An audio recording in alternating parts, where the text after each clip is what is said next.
মানুষের জীবনের ছোট ছোট গল্পগুলো শুনতে আমাদের প্রত্যেকেরই ভীষণভাবে ভালো লাগে। আমি মৌপর্ণা, আমার চ্যানেল ইনারবংয়ে আজকে আপনাদের জন্য সেরকমই একটা ভিন্ন ধরনের ভিডিও নিয়ে এসেছি, যেটাতে আমার জীবনের একটা ছোট্ট গল্প আপনাদের সাথে শেয়ার করলাম। আশা করি আজকের ভিডিওটা আপনাদের ভীষণভাবে ভালো লাগবে। যদি আজকের ভিডিওটা ভালো লাগে তাহলে ভিডিওটা সম্পূর্ণ দেখার অনুরোধ রইল, আর চ্যানেলটাকে সাবস্ক্রাইব করে পাশে থাকবেন। লাইক, কমেন্ট এবং শেয়ার করতে কিন্তু একদম ভুলবেন না।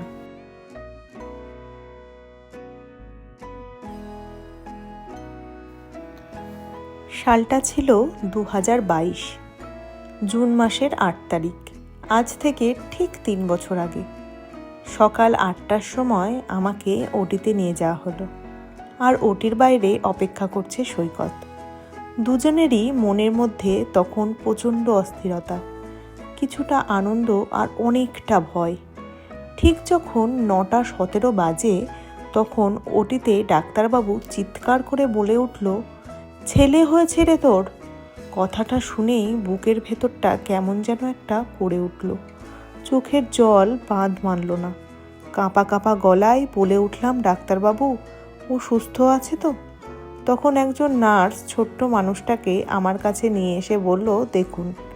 সত্যি বলতে ভাসা ভাসা চোখে তখন ওকে ভালো করে দেখতে পারিনি, তবে ওর স্পর্শ অনুভব করতে পেরেছিলাম। সেই মুহূর্ত থেকে আমাদের জীবন আর আগের মতো রইল না। ওকে প্রথম কোলে নেওয়ার সেই মুহূর্তটা যেন নিমেষেই অপারেশনের সব কষ্ট দূর করে দিল। একটা ছোট্ট প্রাণ আমাদের একঘেয়ে জীবনে আলো হয়ে এলো। আমরা মা বাবা হলাম। তোজোর আগমনে আমাদের জীবনের সংজ্ঞা বদলে গেল। ভালোবাসা কি, নিঃস্বার্থতা কাকে বলে, তা আমরা ওর থেকেই শিখেছি। হসপিটাল থেকে প্রথম ওকে আমরা আমাদের মধ্যমগ্রামের ফ্ল্যাটে নিয়ে আসি।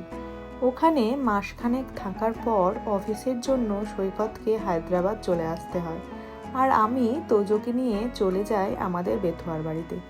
তারপর 6 মাস বয়সে মুখে ভাত খাইয়ে সবাইকে টাটা দিয়ে ওই ছোট্ট মানুষটাকে নিয়ে আমরা দুজনে এই শহরটায় চলে আসি অনির্দিষ্টকালের জন্য। ওই 6 মাস পর্যন্ত বাপের বাড়িতে থাকার দৌলতে তোজোকে খাওয়ানো আর ঘুম পাড়ানো ছাড়া আমাকে সেভাবে কিছুই করতে হয়নি। কিন্তু এখানে এসে সবটা বদলে গেল। ওই ছোট্ট বাচ্চাটাকে নিয়ে এক হাতে সব কিছু সামলাতে হয়েছে। তার মধ্যে তোজো না ভীষণ কম ঘুমাতো। আজও মনে পড়ে কত রাত 2-1 ঘন্টা ঘুমিয়েছি। ছেলে কোলে নিয়ে জানলার দিকে তাকিয়ে থাকতাম। কতদিন রাত থেকে ভোর হতে দেখেছি। কতদিন সময় মতো স্নান খাওয়া করতে পারিনি। কতদিন বিকেল 4টেই লাঞ্চ করেছি আর সন্ধেবেলা স্নান করেছি। সবাই বলে দেখতে দেখতে ছেলের 3 বছর হয়ে গেল। হ্যাঁ, 3 বছর হয়ে গেল, তবে সেটা দেখতে দেখতে নয়।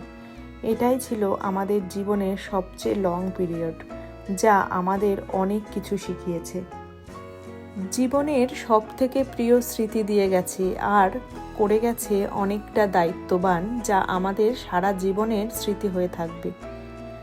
তোজো এখন অনেক কিছু বুঝতে শিখেছে, কথা বলতে শিখেছে, দুষ্টুমি করতে শিখেছে, আবার অভিমানও করতে শিখেছে। তুমি আমাদের জীবনটা অর্থপূর্ণ করে তুলেছ। তোমার জন্ম আমাদের জীবনে শুধু এক নতুন অধ্যায় নয়, তা আমাদের হৃদয়ের পুনর্জন্ম। তোমার জন্যই আমরা নতুন করে স্বপ্ন দেখতে শিখেছি। আমরা তোমার কাছে কৃতজ্ঞ, তুমি আমাদের মা বাবা বানালে। ভবিষ্যতে তুমি নিজের পথ খুঁজে নিও। বাবা মা সব সময় তোমার পাশে আছে। ধন্যবাদ আপনাদের সবাইকে, যারা আমাদের এই জীবনের গল্পে সামিল হলেন। আপনাদের ছোট তোজোর জন্য আপনাদের ভালোবাসা, আশীর্বাদ চাই। আজ তোজোর জন্মদিনে আপনারা কমেন্ট করে তোজোকে শুভেচ্ছা জানিয়ে যেতে ভুলবেন না। ভিডিওটি ভালো লাগলে লাইক, কমেন্ট করে পাশে থাকবেন, আর চ্যানেলটা অবশ্যই সাবস্ক্রাইব করে দেবেন। ভালো থাকবেন, সুস্থ থাকবেন।